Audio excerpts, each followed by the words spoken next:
Welcome to this week's edition of Military Trailblazer Office Hours. Thanks so much for taking time out of your Wednesday evening to spend it here in the spirit of community mentorship and learning. I'm your host, Dave Nava. I'm a lead solution engineer at Salesforce and a military trailblazer. Each week, we invite a co-host or co-host sometimes to take part in the conversation so we can leverage their experience, expertise, and unique perspectives. The focus for tonight's session is how to blaze your trail with less struggle. Excited about this one? So if you're looking for strategies and best practices to stand out in the Trailblazer community and achieve your professional development goals, this is the session for you. And I'd like to welcome and briefly introduce our co-host for tonight's session, Evaldas Zaranka. Evaldas is a Salesforce administrator at justeattakeaway.com. He's also, as you can probably tell, a Golden Hoodie recipient, an 11-time Salesforce certified All-Star Ranger, and an application architect. One more fun fact, Evaldas has all of the publicly available Trailhead badges and super badges, every single one, pretty amazing. It is awesome to have you here. Finally, get to meet you. Evaldas, welcome to the session. Hello, everyone. It's very nice to meet you, everyone. Thank you for joining. Yeah, do you want to take a moment and share your Salesforce story with the group?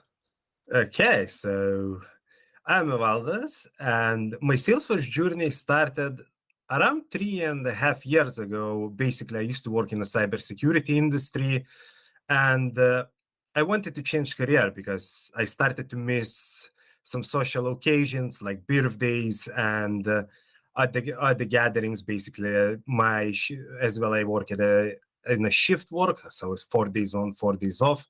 It's like 24/7 operations in the cybersecurity, and I wanted to change.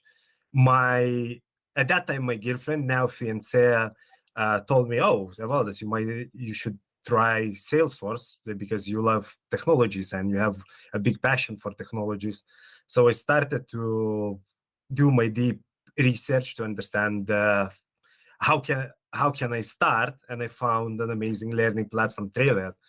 I'm a bit addicted to gamified things, and everything what is gamified usually I am on top of the leaderboard. And so I started learning, and in 7 days I become a ranger. But I would not say that was the right decision to do, because while I was learning and trying to understand what the hell I'm doing, I completed a lot of random badges. And my goal was to get Salesforce admin certified. And I started to ask myself, hey, what the hell I'm doing? Why I'm completing these random badges? And I barely understand what I'm doing here. And it's completely unrelated to my goal. So I started to get like more structured, learned how to use search filters in Trailhead, which is very important part in general to filter your criteria to understand what you're looking for. Yeah, that's a little story about me. Yeah, and I appreciate the context. And you're right, you kind of have to have a focused goal. It's very easy to get lost in Trailhead and to kind of get distracted by the shiny object. There's a lot of them. And before you know it, you're kind of wondering why it's 3 a.m. and what your original goal was. I think we've all been there. So what we'll do here is, for the folks that are joining for the first time, I always like to kind of talk about what the purpose of these sessions is. And so we'll cover that briefly, and then we'll launch into the questions. And as I'm going through my spiel and as we start the question asking, do be thinking about questions that you want to ask of all this as well.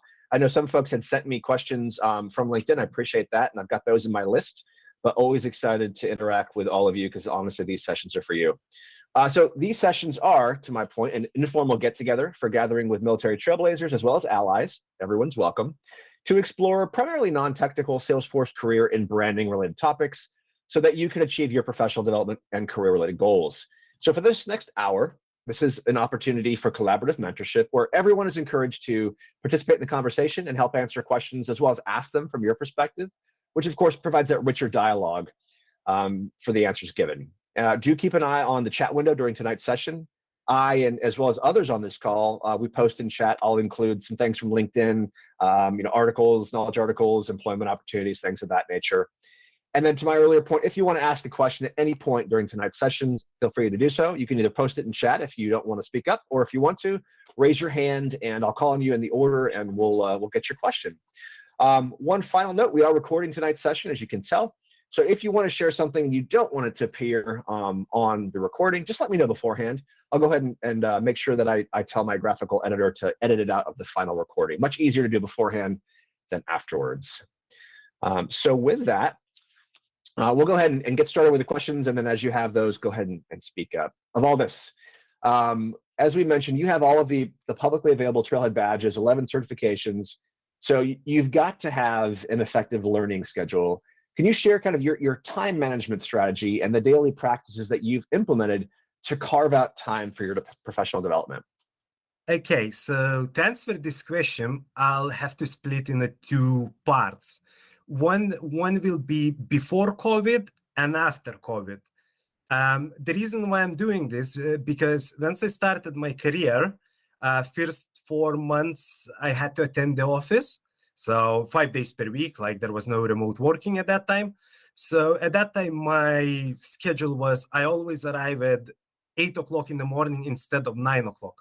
So I made that habit to arrive 1 hour earlier and study the topic and select and choose the topic what I wanted to do and spend that hour to studying before I actually started to work. As well, it helped me to improve my skills because I was newbie, very newbie, let's say like this. I knew bits and pieces, but that was it, and I needed to scale up quickly. So that was one part of my schedule, always arriving 1 hour before actual work starts. And once we started remote working, that was in March 2020, if I remember correctly. I started different habits. I always used to wake up 6:30, do my morning routine, and by 7 o'clock, 7 o'clock till 9, it was my studying hours. Let's say if I had a JIRAs to complete or something like that, and I'm missing some gaps or something like that. Like I can give an example. I had to implement again Salesforce live chat because it was kind of failed implementation in my work, and I barely had a clue how to do it and what to do. So I started to look at the badges that could help. I completed those, and I completed Service Cloud Super Badge as well, and that helped me to successfully implement properly live chat. So that's kind of my habits. Now it's a bit easier for me because as I got all publicly available Trailhead badges and Super Badges, I just have to keep going. So sometimes, as I said, it's just easier to do that because I don't need to spend that much time. I just need to keep checking the releases, what's there, and just do it or try to do it. Sometimes there are some frustration moments where I'm just leaving for that day if I can see that I'm stuck and just coming for a next day or a few days after. Yeah, it's great. I like the morning hours myself. I get up early as well, and that's kind of my professional development learning time. And I find that utilizing those morning hours, we tend to not get bugged as much, not bugged, but like not get interrupted by work or by life. It's kind of that quiet period before the storm where you can just focus on your professional development goals. That would not necessarily work for everyone. I know people, as I said, it's just what works for me. And I would like to note that what works for me, it's not necessarily can work for everyone else because we are unique people. We have a different commitments. We have a family commitments. We have a different work schedules and all other stuff. So what works for me, just try to find the best suitable way that works for you. And I would advise when you are most productive. Yeah, for sure. I know folks that they're most productive at 1 a.m. That's not me, admittedly, but hey, if that's when you're most productive, then go for it. We've got a question from Roman in chat. He says, of all this, what was your first Salesforce certification? And then did I hear you correct? You became a Trailhead Ranger in 7 days. Yeah, so my first certification was the Salesforce Administrator. I failed at the first time, and that's the story that I was not able to share during my London keynote. I wanted to share a bit more, but there were some discussions why I couldn't. So I failed my first Salesforce Administrator exam first time. I think I was too stressed. I didn't know what to expect. I worked so hard, I prepared, but I didn't know what to expect. And I failed, not by the big margin, but I did fail. I check it in which areas I scored lowest. I studied for additional 3 weeks. I knew now what to expect, and I passed my administrator exam. And yes, that's correct. I became a Trailhead Ranger in 7 days, which can look impressive, but I would not advise to do that now. Once I quite advanced in my learning journey. Yeah, that's awesome. Thank you for sharing that. I've got a question from, and great question, by the way, from the audience. Appreciate that as well. I did put out in LinkedIn and ask for some questions, and I got some decent feedback. So I wanted to kind of weave those questions in as well. And a lot of folks were interested in knowing, how do you stay motivated to complete every single badge? Like what drives you, what holds you back, and how do you find that balance in your life? First of all, I would like to know that I never wanted or that was my goal to complete all the badges. But as I got closer and closer and closer, people kept asking me more and more questions. Oh, how many badges left? So I started to count. And was the funny thing, because I tried many times some badges, not really successfully, and I left them. And those was the hardest to complete, because we only at that time around 20 badges. That was only one who was left. And I had to go back and spend more time to try to understand how to complete it. What kept me motivated during the COVID, there was not much to do. The gym is closed. My basketball is not running. Pubs were closed. Anything what I like to do and I enjoy to do, like traveling and all this kind of stuff, nothing left. So I just had to find and reinvent myself to find another passion. To avoid wasting time watching TV, I wanted to do something more. I wanted to invest the time in myself to improve Salesforce knowledge, learning. And yeah, that's for me, it's happened naturally. What hold me back might be, I wouldn't say that anyone hold me back, but like I said, around 20 badges that left at that time, that was the biggest struggle. Like, I tried this many times and it didn't go well. What did I do wrong? Like, how to approach? And I started to spend much more time, because I completed of those, like, let's say 5 or 15 left. I managed to complete five of those, and I kept going. So I didn't have like kind of blocker. And once I achieved it, first time completing all publicly available Trailhead badges and super badges 1.5 years ago. And it was amazing in general.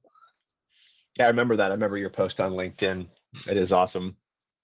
We've got another question that was posed in LinkedIn that I brought forward about goal setting. And so their question is, hey, for those that are new to the ecosystem and they're prepping for their next cert, what advice would you give to someone who struggles with staying focused on just one goal at a time, right? Because there's so many different certs, there's so many different badges, super badges, now there's professional accreditations, a lot of options. How do you stay focused on one thing?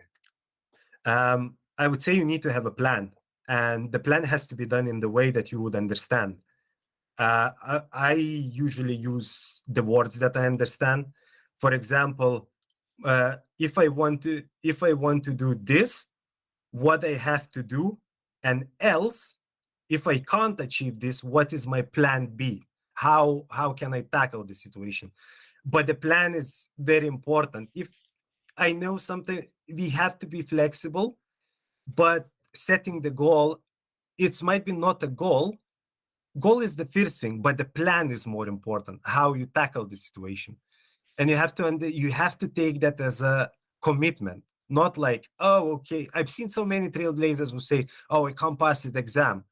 And I say, okay, that's for me, it's not saying anything. Tell me the reasons why you can't pass it. And people usually never thought, what is the reasons why I can't pass it? So I would say having a clear plan, but as well being agile, because we need to have our life changing constantly. So having a clear plan, let's say, okay, in 4 months, I want to be certified Salesforce administrator. Now, okay, there is a goal. So there is a first step. You set your goal. Now, what is the plan and which steps you need to take it? Why is that focus on force training? Is it one of the Udemy courses adding with the Trailhead? Because let's say if you want to get Salesforce certified, I think only Trailhead is not enough, because you are in the environment where everything is nice. And I want to be in an environment where things are more challenging. That gives you the most value, in my opinion. But as I said, goal setting, planning, but like proper planning, not like what and do commitment, not like, okay, my plan is this, but I won't do nothing. The day come, what did I do? Nothing. That's not gonna work. So you need everyone who try to achieve something need to have a commitment. Like say, I'll commit this, and my goal to get somewhere is there by this time. So that's my opinion on this. No, that's great, and I find that it's helpful when I write my goals down and I have them visible every day. So it's like I have a big whiteboard behind me when I'm at home that I write my goals on, and so every day when I come into my office and I sit down, I see the goal and I'm like, did I do anything to make progress towards that goal? If not, why not? And it keeps me headed down that track. And there's definitely goals that I've put off and I'm trying to circle back to, but that's helpful to, yeah. I always will say, okay, if you forget your goal, just set a reminder. Oh, it's your goal time. As well, do a focus time. It's very important to do a focus time once you have a commitment. Your commitment, people need to understand that this is a commitment. Now, this is my focus time. This is how I spend my time. If there is, as I said, in life can happen anything, but if you commit to something, that's the way to achieve the results. Yeah, for sure. And it will help as well with work. If you start working is as a Salesforce professional is always you have to commit to something, either as an individual contributor, either as a team members. You're committing to the project, you're committing to deliver something, if it's assigned to you during your sprint work or something like that. So it will help as well to get ready for work if you start to have good habits early. It won't be a massive shock once the Salesforce professionals start the first job. Yeah, that's solid advice. So this next question again comes from LinkedIn, and we had talked about a little bit of it. So they're asking, hey, for those beginning their journey, what value do badges have for exam prep, for your marketability in the ecosystem, and with your job performance? And I know you mentioned that you'll use Trailhead for exam prep. It's not the end all be all, and you do like to leverage those third-party assets. Sometimes it's Udemy, sometimes it's Focus on Force. And then with job performance, you mentioned earlier that you were trying to implement something at your work and you needed to jump in the Trailhead to get some assistance with that. Can you expand on how it's helped you with your job performance, and then talk to the marketability aspect as well? Like how has earning all these badges made you more marketable, more recognizable in the ecosystem? You see, people, I have a mixed feelings like about badging thing. Like I'll try to explain in a bit different way. So what is the most valuable thing what we can get on Trailhead is knowledge. And for example, if I look at the people who just had the badges, I tend to say, okay, everyone can do it. I look, at least personally me, I look at the super badges. Because this is where you go into challenging environment. It's much more challenging to complete super badges and all this kind of stuff. So from my perspective, I always say knowledge is the power. What is appearing on our profiles that doesn't, for me, yeah, I did that, but it doesn't mean a lot because I still need to test it. Let's say if I'm interviewing someone, I just do my research, but I still need to verify that the person had knowledge. How the person had knowledge, either through Trailhead, either through someone else. But yeah, it's for a more or less, I would say it's for a verification purposes. And about marketability, well, it will any badges that Trailblazers would complete, it would help them to pass the challenges, not the badges itself, but let's say if someone wants to do an interview with me and we have a specific tests, if we provide those tests, Trailhead can help knowledge what Trailblazers gained on Trailhead can get to pass those challenges and get the job.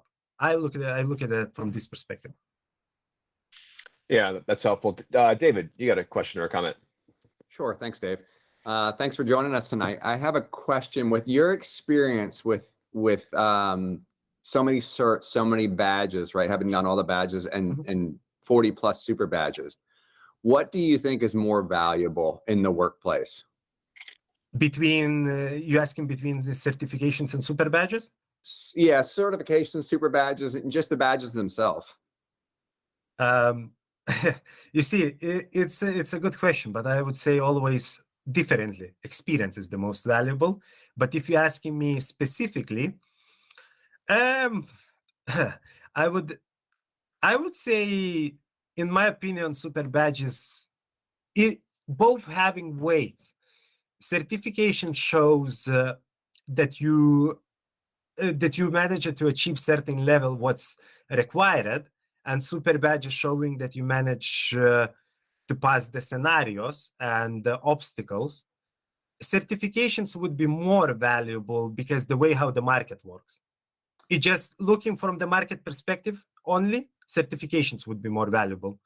Looking from the knowledge perspective, I would have doubts, to be honest, because some super badges are really challenging. And I help to test some of them. I'm trying to make sure as well that Trailblazer is getting a decent content and it's challenging enough. So it's a mixed answer. There is, for marketability, certifications, especially if you are going for consultancy. Yeah, Because no, I think that's a great answer, actually. And I agree with you. I think experience is most important. I think the market still favors the cert, right? How many X's do you have? And it is a little biased, in my opinion, right? Because the super badge shows you can actually slog through it, but there's also some artificiality to a super badge in that it's simulated within another software platform. And so sometimes they can be a little finicky getting them to work. Guys, I'll tell you one thing, what I do, at least in the interviews, if we get CV. I always study CVs very carefully, and people saying that with me is very challenging to do interviews because I'm asking certifications questions. Not like it's self-certifications, but I simulate the scenario. Someone have a sharing and visibility, let's say, or something like that. I'll find the question in my own words to test the knowledge and see the reaction. For me, the first reaction is very important. Is the person would be, oh, or, oh, I know the answer. So that's how I know that the person knows and all this kind of stuff. So I tailor questions based on CV. You not get, at least when I do interviews, people not getting generic questions. They're getting what is based on CV. And that's very challenging. Nice. And I like to I like to be challenged myself, and I like to challenge people because that's how you can get better. Yeah, that's a great question, David, and I appreciate the answer of all this. We've got another question in chat from Iris, from Iris, who asks, where do you recommend testing out some of that knowledge when you're certified but you're not yet employed? I see. So basically, depends how many certifications and all this kind of stuff. But what I suggest to do is to build, let's say, portfolio website or something like that to showcase your achievements. There are plenty ideas how you can show your knowledge. I know one person build like a book for beer or something like that. To some people building, for example, calculating expenses manager app with all the fancy automations and all this kind of stuff. So think about very simple life scenario. Let's say you do exercises 3-4 times a week, but you want to add something more, like how many kilometers you run, or to see weekly stats, something similar in the life.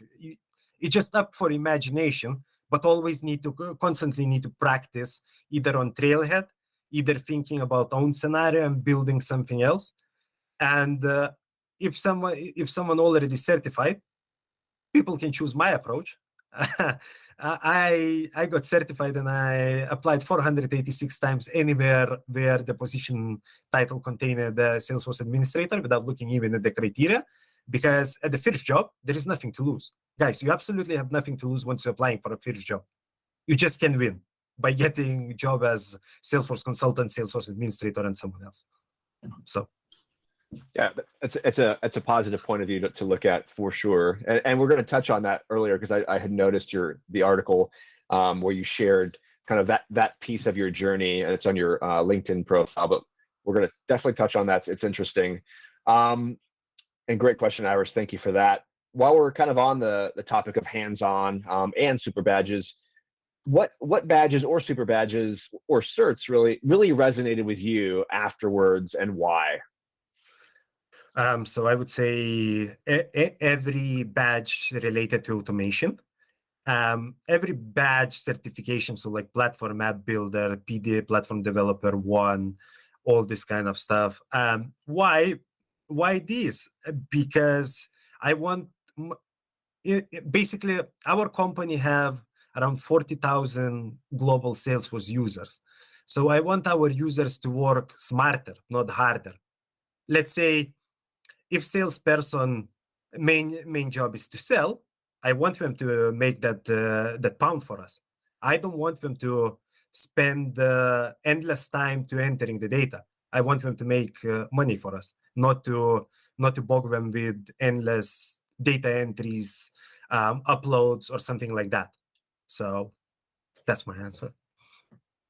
Yeah, that makes sense, and I like those process automation ones as well, because that's really what we're known for, right? We're not just a data entry platform. We are taking the data entry out of the hands as much as possible through process automation, through other tools. And personally, I just love to get into flow and build things, see if my formulas work, break things, fix them. It's a lot of fun. As well, there is a new Flow super badge I saw recently that. released, I think a week ago. Yeah, I'm excited to jump into that one.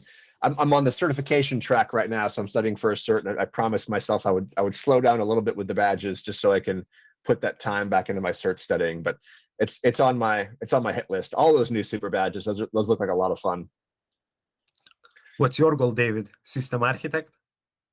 So I had that, and I think one of the things that I found out about kind of goal setting is you have to be passionate about your goals, and there's got to be an underlying reason. Like you can't just set a goal and go, this is what's expected of me. This is what I'm going to do. Because I kind of thought, well, I've earned an application architect. I'll be a system architect, and that just makes sense, right? And then I'll keep earning certs. But I found that my heart wasn't in the material. Like I couldn't get into it. It wasn't as interesting to me as some of the other courses of study. And so I had like system architect on my goal list for like a year, and eventually realized that the reason why I wasn't making any progress is because I wasn't passionate about it. And I couldn't motivate myself. So I went out and kind of reset my goals and looked at, what makes sense for me to earn, what am I passionate about? And at the time it was, I was a fairly new solution engineer, and I'm really into user experience. And so user experience designer had just come out. And I was like, that's what I need to focus on, because that's what I'm doing every day. That's what I love. And so I earned that cert. And now I'm focused on strategy designer. So kind of the natural next step. Or not strategies. It was for me. Yeah. For me, I'm on the path to the technical architect. So for me, it's the next goal, system side. Yeah. 2 more to go. Awesome. That's fantastic. Yeah, I don't think I'll ever stop learning. It's a lot of fun. I love the challenge. And speaking of the let me go back to my questions here. We were just talking about kind of the psychology behind staying motivated and staying, learning. How can someone stay positive and persevere if they get stuck on a super badge or can't seem to pass an exam? I noticed you mentioned that you failed your admin exam, and that there have been some of those sticky badges where you're like, I gotta step away, come back to it later. What do you do in those cases to keep pushing through? To complete one super badge lightning component specialist, I had to read 3 or 4 books. It took me 7 or 8 months to complete that. So yeah, that was the most challenging one. And in the meantime, I stuck, I think, on the challenge 4 of the 16, and it changed during that time, so I had to redo it. What is stay positive? I would say if you can't do it the day, just leave it. I had the moments where I was swearing a lot, trying to stay positive, but I was reading, or I was too tired, let's say, for example, and I was reading one time I was reading one way the requirements. The next day I woke up in the morning and I was reading, okay, now it makes sense. What did I think yesterday? Or having a few beers help it to relax, started to read again. It depends for everyone else. For everyone, it's different. For me, it's like I try to avoid to getting angry or frustrated. And if I see that I'm reaching that level, I'm just leaving and I'm going to do something else to calm me down, to clean my minds and come back either next day, either later, or either after a week, once I'm in a different mood. So that's my way of approaching things. I'm the same way. I've often found that when I'm solutioning for a demo that I'm putting together and I just can't get a flow to work for whatever reason, putting more time and energy and thought into it usually is not the way to go. It's actually, to your point, stepping away, doing something different and coming back to it. And then I'll have like an epiphany. Like I'll be laying in bed and I'll sit upright. My wife like, what's going on? Like I just figured out, why my flow wasn't working. And she's like, just go to your office, go finish it. I know you're not gonna. I had those weird moments as well when figuring out, okay, like watching something. Oh, come on! I think I know the answer. It's time to go and try. I had this. It's hard to explain. It's just a weird feeling happening. Like, oh, I know this, and now is the time because I know how to do it. Yeah, it's giving your brain a rest, and then it comes together. Yeah. All right, so we'll jump back into the questions here. Let me make sure I don't have any questions in the chat. No, I think we're good. If you do have any, feel free to post those in there, and happy to jump on those. So we talked a little bit about this, but I want to focus more on exam prep. And so, as we mentioned earlier, you're an application architect. You have 11 certifications, many more on the way. And I'm sure everyone who's either watching live or will be watching later on YouTube is interested in how you prepare for and pass your exams. We talked a little bit about how you structure your time and how mornings are your time, but what other ways do you prepare for exams, maybe learning resources, things of that nature?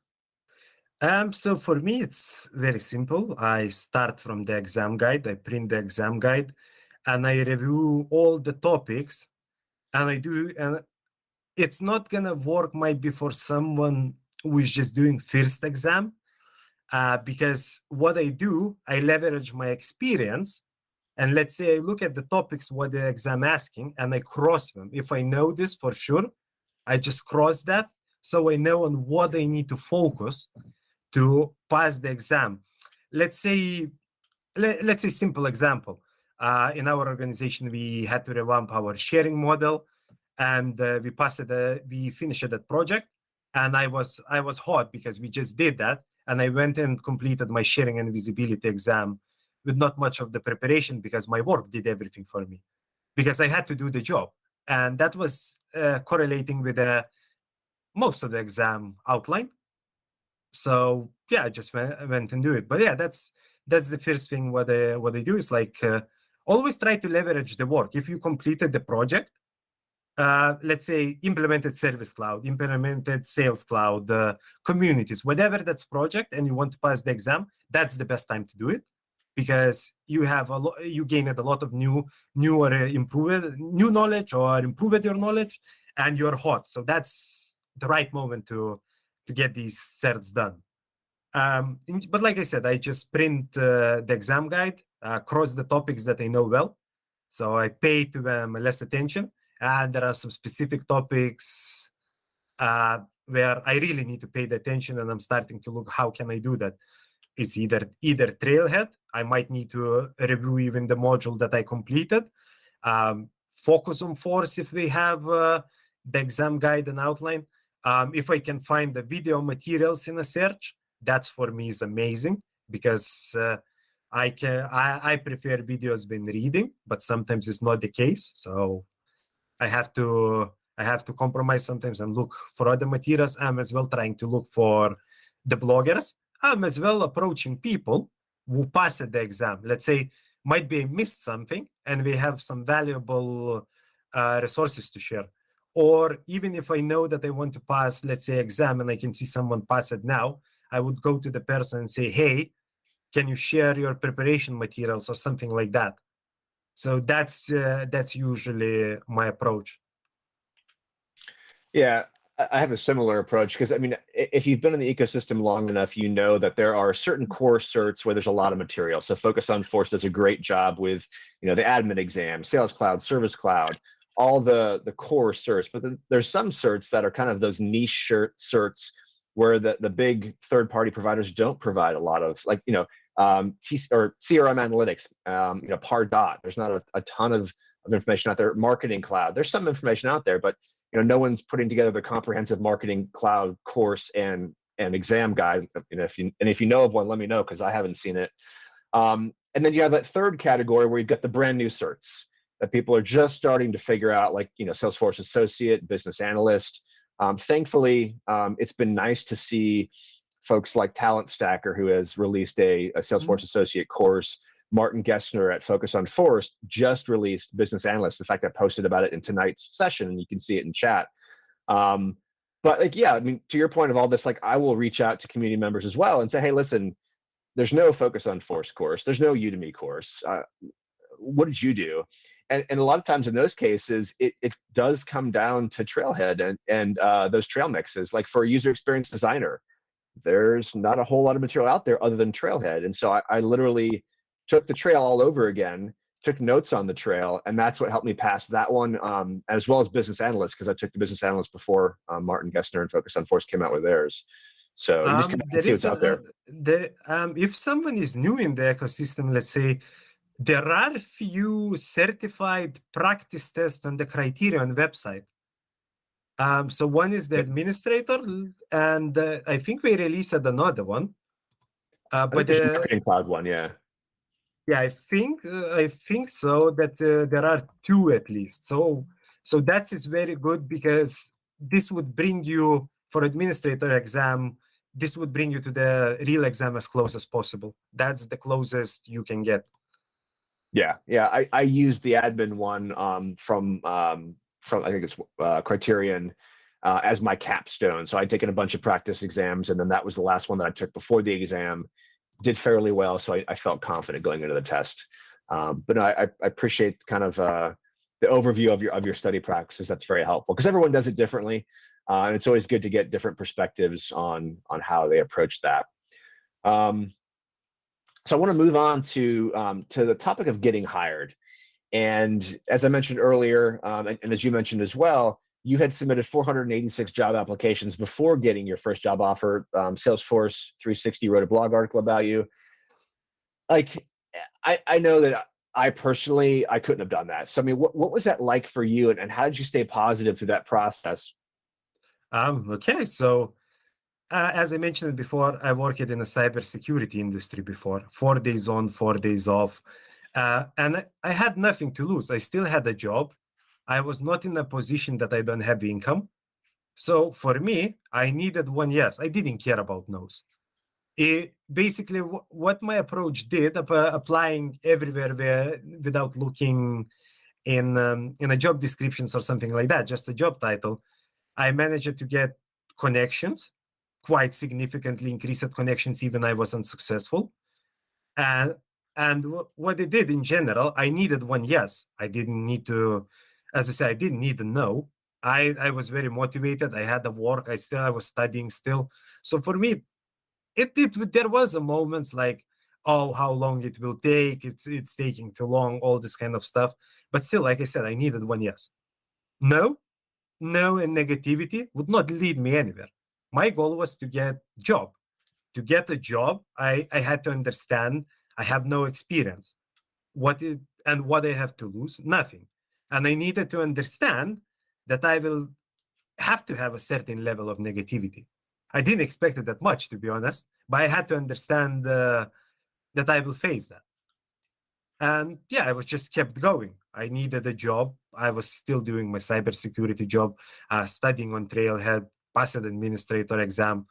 I knew that in UK market is hot, and that's one. And I would like to lead even to one of the problems. Everyone's saying, "Oh, it's like tight labor market," but I would appeal to the companies then. If the company is saying that it's a tight labor market, there are so many amazing professionals out there. Why are we not getting a chance? Give them a chance. grow your specialist, grow your Salesforce professional. You will get much more value by doing this than spending X amount of money on consultants or someone with experience and putting that person in a boring job, monitoring the case queue, but with a quite good salary. And the person joined it, he knew that the job is boring, but the salary is good.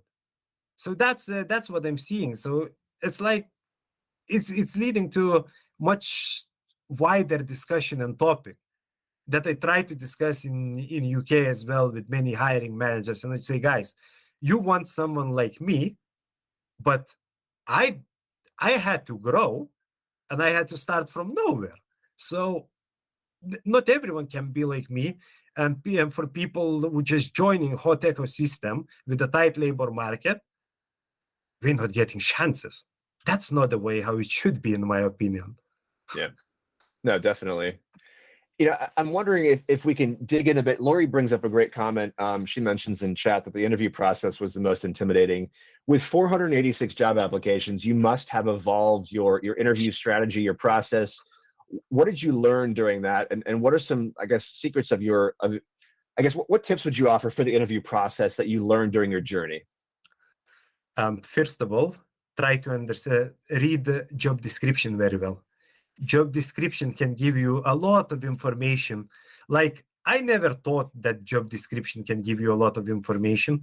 If it's not copied and pasted, like some people do, but it's still, even if it's copied and pasted, it will tell you the clouds. So one thing straight away, if you know which clouds where the hiring company have it, start to look for FAQs for the frequently asked questions about that clouds, because a lot of questions are generic, and even if you don't know now, you can get that information. Put the time and effort.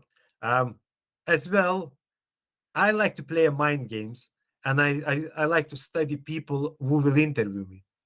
I would go on the LinkedIn, and I would see what people used to do. Might be, let's say, we studied business, but we ended up in recruitment. And I would try to add that question, how you ended up studying like business analytics, but you ended up in recruitment, all this kind of stuff. You're just starting conversation on a different note, but it's a mind game. It's helping me to relax, and you're starting with a smile with other people. Everyone does differently. But yeah, job description, finding the person on LinkedIn if you can, to understand how you can prepare. If the hiring manager is in your email, it's even better. Find your hiring manager, study your hiring manager. If hiring manager architect, you can ask, what is my career path? I can see that you are certified architect. What can I expect? Let's say, what could be my career path? And all this kind of stuff. It's really depends on the level of the job. Like, I would ask different questions now compared to someone who is trying to get the first job. Well, for someone who is trying to get the first job, it's always look at the job description and try to get those questions, because they can ask you as you get in your first job. Hiring manager can ask you more generic questions to understand your basic knowledge. What do you know about platform? Even specific, like not even very specific, but it's still, I would expect from a junior admin to know certain things, not very deep. But I'm seeing, like, again, another marketing trend: junior admin position with the 2 years of experience. That's not on as well. It's not a junior admin. Or administrator with a full Apex skill set. That's a developer. Any administrator who knows Apex properly would be a junior developer, and quite easily. So that's what I'm seeing. Yeah, that's a great point, and I want to kind of foot stomp on one thing you mentioned, you made an effort to go on LinkedIn and learn a little bit about your interviewers, and then kind of frame your questions in a way that gave them an indication that you had researched their background and were present in the conversation. And it's a great point, because ultimately one of your goals when interviewing should be to be memorable. right? When they think of, okay, who are all the candidates that I interviewed, you want to stand out in their mind. And if you are someone who has researched a background and you've talked to them about relevant things, brought up their past experiences, created that, that conversation, it made you feel more comfortable of all this for sure. It probably also made them feel comfortable as well, because I know when I interview folks, it's never really super comfortable for me either. And if I've got someone who's naturally curious about my background and starts up a conversation, I am much more inclined to view them in a favorable light than if someone is just focused necessarily on, say, the job description, the job requirements. Guys, what yeah. I can say that your soft skills really matters. Yeah. Because why it matters, there is a particular reason. Because we have to interact a lot with our stakeholders. And the soft skills, it really matters. Listening is really matters. And I've seen some comments that about the 2+ years entry-level positions. Please ignore that. It's irrelevant. If you know what you're doing, just ignore that part and just go ahead. You don't need to meet even all the criteria, but you just need to be confident in what you're doing, to show that you are passionate, to show that you love learning, you're a life learner, and you will get there. So please feel free to ignore that. That's my advice. Yeah, it's a good point too, because I think those job descriptions are the perfect person. Like here, if in a perfect world, here's what we'd like. Obviously, there is no perfect world, so employers are willing to accept less than those job requirements if they believe that someone can grow into that role and do a good job. I can tell you I can tell a bit different specific example. I would hire a person who have a less experience with a lot of motivation than a person who would ask one of the first questions, what is the company benefits, with more experience. Yeah, for sure. I want to move on from here and talk about the Trailblazer community and giving back. And so, if you were talking to someone who is new to the ecosystem and they're interested in getting started with volunteering and how they can give back, how would you help them imagine a way to get into that? You see, there is one quite easy and quite complicated way to improve the knowledge relatively quickly. Trailblazer community, people asking questions. Try to get involved and answer those questions. What would happen? Basically, the Trailblazer would start to investigate the issues and start to challenge herself, and finding a solutions, improve the knowledge. I'm one of the answers leaders in the Trailblazers community, and that's how I learned it a lot. Some people sometimes tagging me in the random issues that would say I'm not always know the answer, but one thing is I don't have in my vocabulary the phrase "I don't know." That's not the phrase what anyone should have. The phrase should be, even if you don't know, it doesn't matter. I'll find out. That shows the mindset that you will do it. It doesn't matter that it doesn't have to be straight away, but if you go and find help or find out yourself the answer and bring it back, that answer, first of all, you show that like commitment.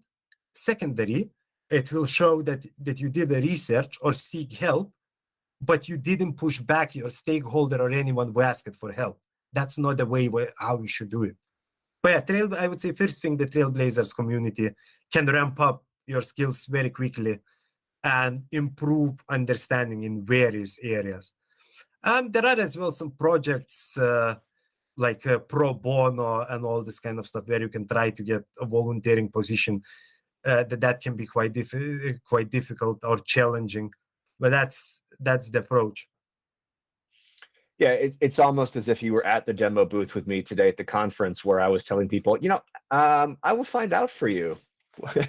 Asking me questions about Marketing Cloud. Let me find out and I'll get back with you. No, it's definitely a good point. Never say like, I don't know. It's not going to boost your confidence. And say something like, okay, I would need more time for this.